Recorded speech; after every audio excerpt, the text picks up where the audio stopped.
warahmatullahi wabarakatuh. Selamat sore ayah dan bunda. Selamat datang di podcast Belajar Menjadi Orang Tua, di mana hari ini kita akan membahas sedikit tentang permasalahan yang terjadi pada anak usia dini. Baiklah, hari ini kita akan membahas tentang speech delay pada anak usia dini, yang dimana sebuah isu penting yang sering menjadi kekhawatiran pada orang tua dan guru. Baiklah bunda dan ayah, di sini kita sudah kedatangan pemateri kita, yaitu Kak Nazwa. Apa kabar Kak Nazwa? Alhamdulillah baik. Halo ayah bunda yang ada di rumah. Sebenarnya speech delay itu apa sih Kak? Supaya ayah dan bunda tahu di rumah sebenarnya speech delay itu apa? Sebenarnya gini, ayah bunda dan Kak Lala ya.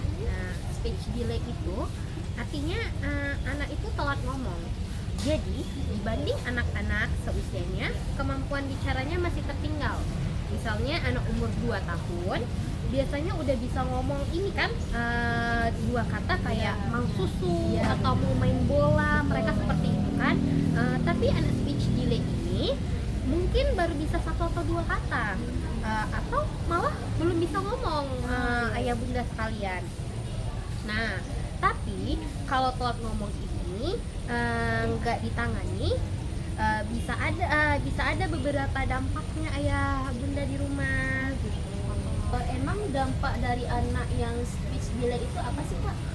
Dampak yang pertama itu ayah bunda kakak, anak itu gampang marah atau tantrum. Nah, mereka lebih nggak bisa mengontrol diri mereka karena mereka susah kan, sulit untuk mengungkapkan kata-kata mereka. Terus Sebenarnya dampak dari anak yang speech delay itu apa sih Kak? nah, yang pertama itu Kak, biasanya tuh anak jadi gampang marah dan tantrum. Soalnya dia tuh nggak bisa ngungkapin apa yang dia mau kan. Misalnya kayak dia haus, tapi dia nggak bisa bilang, jadi akhirnya dia nangis dan ngamuk kayak gitu. Terus yang kedua tuh mereka tuh susah main sama temennya. Gitu. Iya. Kadang kan teman mainnya tuh kan bingung, temennya ini mau apa gitu kan, jadi dia tuh nggak tahu mau apa, dan kan nama masih anak kecil kan, jadi sama-sama belum tahu apa yang mereka mau. Nah, jadi mereka tuh komunikasinya kurang, jadi agak berdampak di pertemanan mereka. Selanjutnya tuh bisa pengaruh ke belajarnya mereka di sekolahan. Kan mungkin udah ada yang sekolah kan. Jadi kalau telat ngomongnya tuh lumayan parah, bisa bikin anak susah nangkep pelajaran waktu dia bersama gurunya, karena bahasa itu dasar dari semua pelajaran kan. Jadi anak dia tuh mau bertanya dia tidak mengerti, dan gurunya juga tidak tahu bagaimana gitu. Yang keempat itu bisa orang tua dan gurunya juga kan khawatir karena anak belum bisa berbicara. Kadang orang tua tuh ngerasa panik kan, pasti dong ayah bunda di rumah tuh pasti ngerasa panik banget kan ngelihat anaknya tuh, anak-anak lainnya tuh mungkin kakaknya atau adiknya atau sepupunya bicaranya lancar, tapi anak kita sendiri nggak lancar kan. Mikirnya anaknya kenapa, padahal nggak selalu kayak gitu, cuma memang butuh dilatih anak speech delay ini, atau distimulasinya lebih intens. Seperti itu. Jadi bagaimana sih Kak peran orang tua dan guru ini setelah melihat anak ini berdampak speech delay?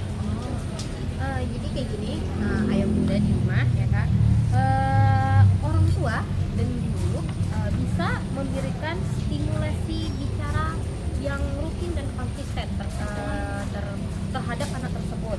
Terus kita sebagai orang tua dan guru bisa juga menggunakan metode bermain yang mengajak anak berbicara, memberi umpan balik kepada mereka. Kita bertanya, mereka harus ada reaksi, memberi jawaban 1 atau 2 kata gitu. Jangan yang berat-berat kayak gitu, atau kayak kita contohnya, ini namanya apa, gitu, ini makanan atau apa gitu kan. Terus ayah dan bunda di rumah, orang tua dan guru juga harus memperhatikan tanda-tanda dan bisa melakukan konsultasi dengan ahli bila kita juga ingin bertanya nih Kak, jadi kapan sih Kak kita tuh membutuhkan bantuan orang profesional kalau anak kita tuh berdapat dengan speech delay ini? Ah, itu bisa kita lakukan dengan kita sudah memberikan beberapa tanda-tanda tadi ya. Anak yang belum mengucapkan kata sama sekali lebih dari usia pada 2 tahun. Terus dan mereka jika kesulitan pendengaran, kan ada ini anak yang mungkin dia sulit bicaranya, tapi kalau disuruh dia mendengarkan. Nah itu belum tentu speech delay ya ayah bunda. Gitu.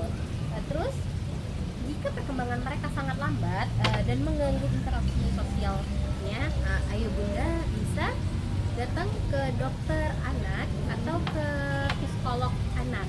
Psikolog, ya. Bisa kita konsultasi kepada mereka seperti itu. Yang intinya pentingnya dukungan dan kesabaran dalam membantu anak yang speech delay ini, dan mereka harus memang lebih banyak distimulasi untuk lebih peka dan aktif ya, biar membantu perkembangan bicara anak. Sekian aja dari saya yang bisa untuk sharing kali ini ya Kak ya. Iya. Oke, terima kasih buat pemateri kita di sore hari ini. Masya Allah sangat bagus sekali ya ayah dan bunda di rumah. Nah ini dan materi hari ini mungkin bisa bunda dan ayah lakukan di rumah, mungkin dari cara bagaimana sih dampak anak yang kena speech delay, mungkin bagaimana cara kita peran dan orang tua, peran orang tua dan gurunya juga ya kan. Baiklah, sekian, terima kasih. Saya Lajunisa Putri, kita tutup. Saya Lajunisa Putri dan pemateri kita Kak Nazwa Putri Andini. Sekian, terima kasih. Wassalamualaikum warahmatullahi wabarakatuh.